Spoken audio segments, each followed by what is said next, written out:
The Beggar Pregnant Woman. Chapter 1. Cold Steps. It was late November in New York City. The air smelled like cold steel and exhaust, and the sidewalk was slick from an early morning drizzle.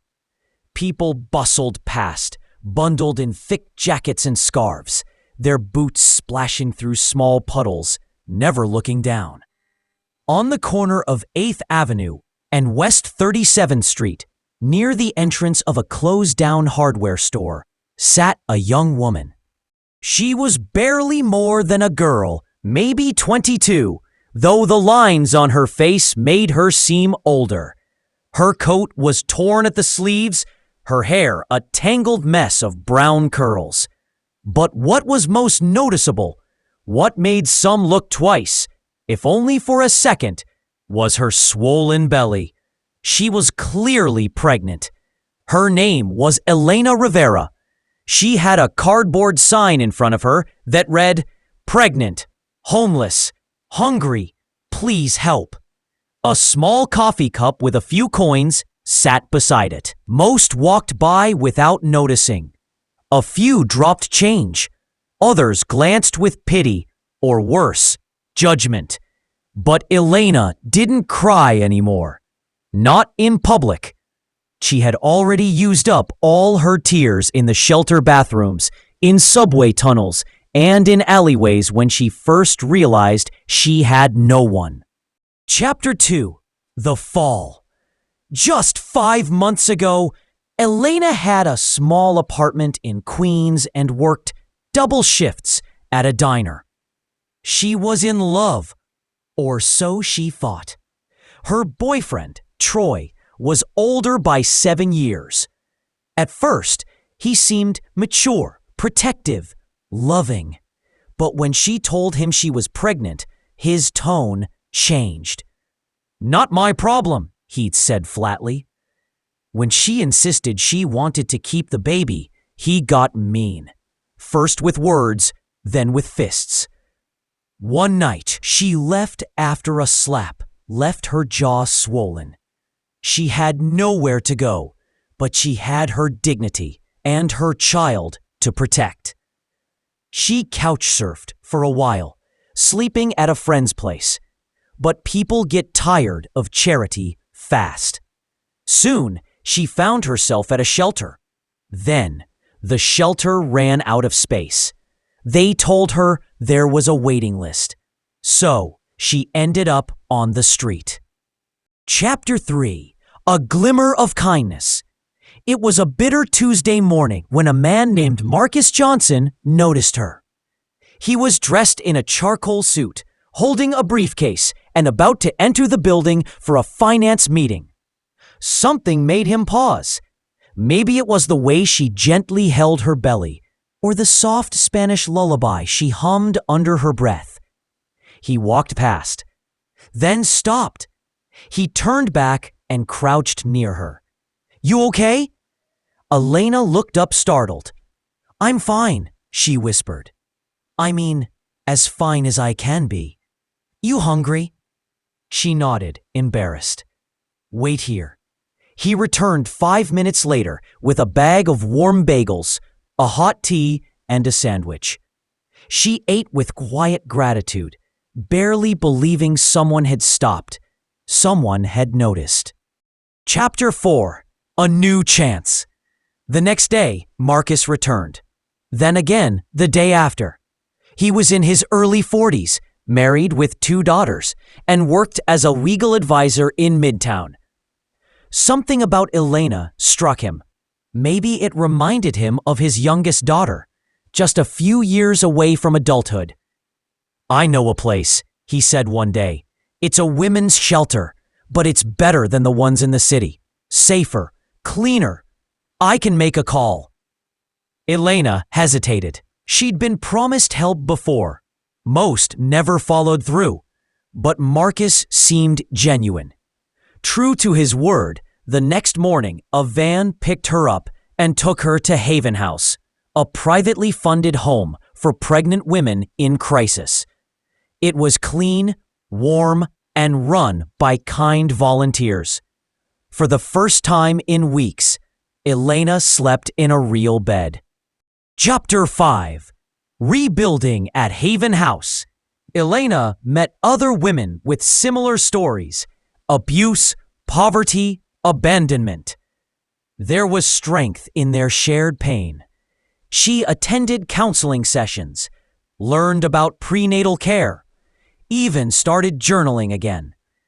A counselor named Mrs. Delaney encouraged her to pursue education.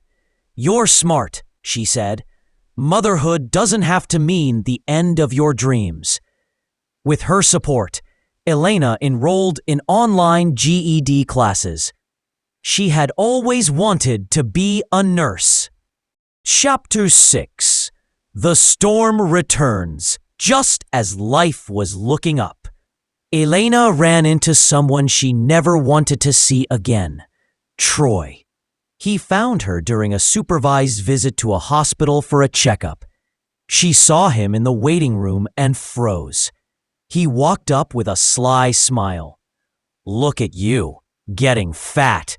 She clutched her belly, moving away. "Relax, I ain't here to fight.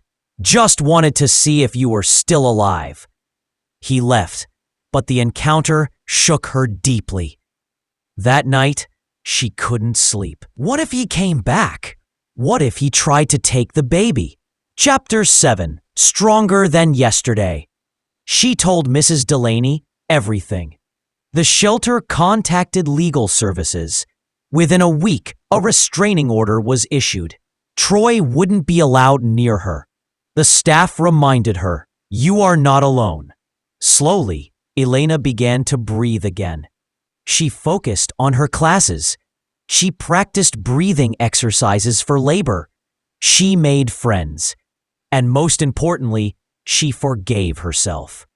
Chapter 8. A Cry in the Night. It was 2:47 a.m. when Elena's water broke. She was rushed to the hospital. The pain came fast and hard. The nurses held her hand, guided her breathing. Mrs. Delaney stayed with her the whole time. After 9 hours of labor, a baby girl was born. Elena named her Isabella Grace. Tears streamed down her cheeks as she held the tiny bundle. "I promise you," she whispered, "I'll never let you feel alone." Chapter 9. Two Futures. Elena stayed at Haven House for 3 more months. She completed her GED and applied for a community college nursing program. With support from a foundation, she was given a small apartment and a part-time job at a local clinic. Life wasn't easy, but it was no longer hopeless. Isabella grew healthy and strong. Elena worked hard, often falling asleep beside her daughter's crib with textbooks still in her lap. Chapter 10. Full Circle. 3 years later, Elena stood in front of the classroom at the very same shelter she once lived in. She was now a certified nurse and volunteered weekly to teach new mothers about health, nutrition, and confidence. "Sometimes the world will ignore you," she told the group of young women, "but that doesn't mean you're invisible." A toddler ran in laughing. "Isabella!" She looked just like her mother. And as Elena picked her up and kissed her cheek, she knew one thing for sure. She was no longer a beggar. She was a mother, a survivor, a woman with a future. Chapter 11. One step at a time. Life in the small apartment wasn't glamorous, but it was theirs. Elena often reminded herself of where she had come from, of the cold pavement, the hunger, the fear. She now woke up to the smell of oatmeal cooking on the stove, the gentle sounds of Isabella's giggles, and the steady beat of a life she had fought to build. Her nursing classes demanded long hours, and her job at the clinic sometimes meant changing adult diapers and assisting difficult patients. But she did it all with gratitude. She remembered what it was like to be invisible. Now she was needed, valued. Every weekend, she took Isabella to the local library. They sat together reading colorful picture books, and Elena smiled at how easily her daughter laughed, how quickly she learned. "I want to be a doctor," Isabella said one afternoon, pointing at a book cover showing a woman in a white coat. "You can be anything," Elena whispered. Chapter 12. Marcus returns. It was a sunny day in late spring when Elena saw Marcus again. She was volunteering at a neighborhood health fair, taking blood pressure readings and handing out flyers for prenatal care classes. A familiar voice called her name. "Elena?" She turned. Marcus stood near the registration booth, older but still kind-eyed. "You're," she started. "The guy with the bagel and hot tea," he grinned. She smiled wide. "I never forgot you." They talked for a long while. She told him about Isabella, her schooling, her job. Marcus looked genuinely proud. "You've come so far," he said. "You saved yourself."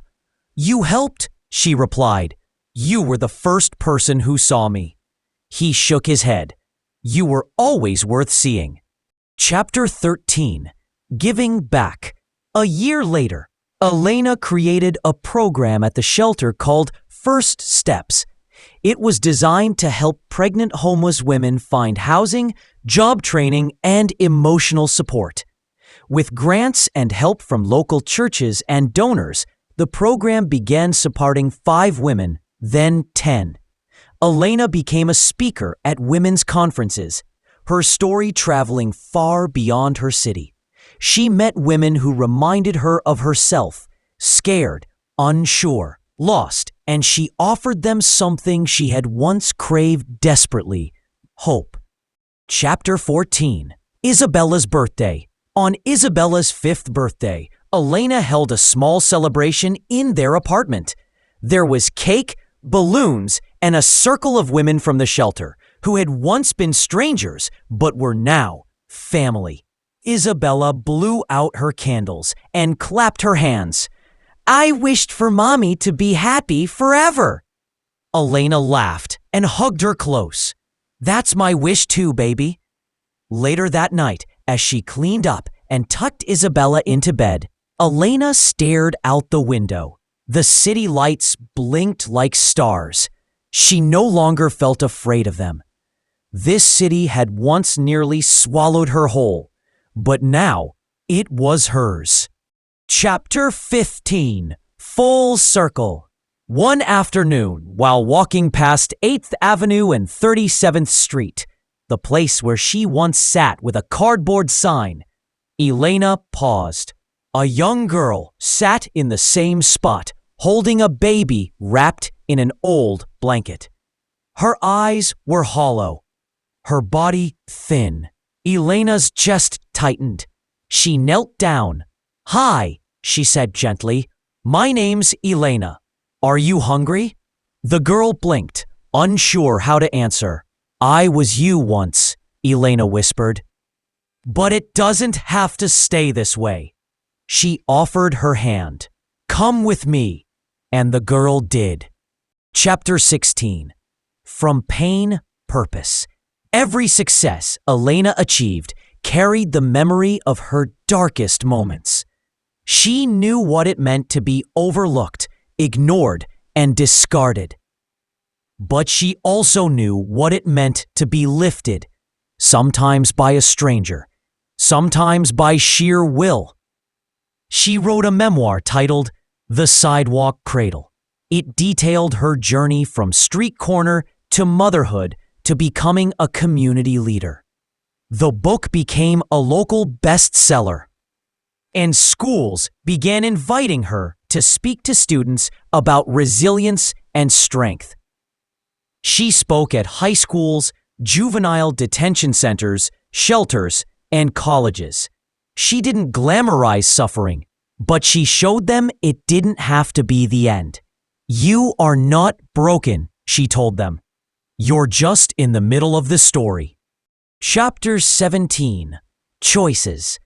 Years passed. Isabella grew into a bright and compassionate teenager.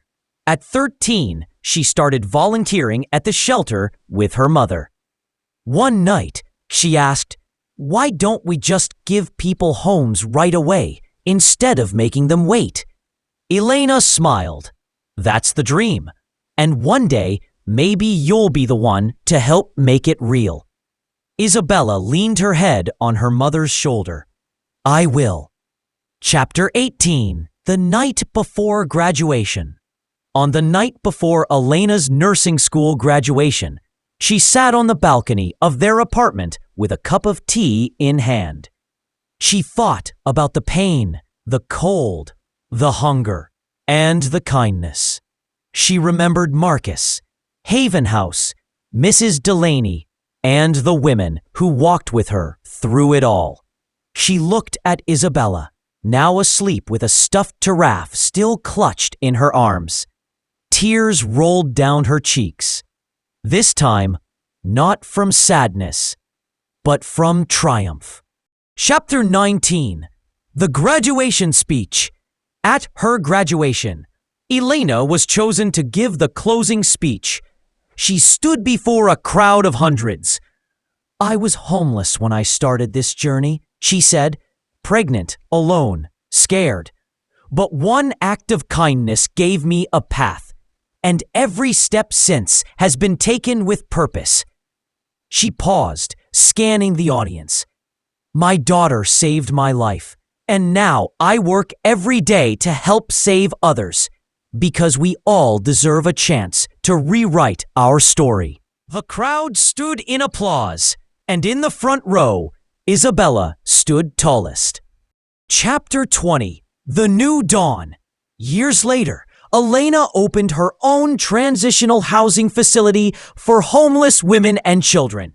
She named it Isabella's Light. Inside, a plaque hung on the wall. "For every mother who ever believed she was alone, may this place remind you, you are seen, you are loved, and your story is not over." Every evening, Elena walked the halls, greeting the women and babies. She offered words of encouragement, sometimes just a warm smile. And every morning, as the sun rose over the city, she stood by her window and whispered to herself, "I made it.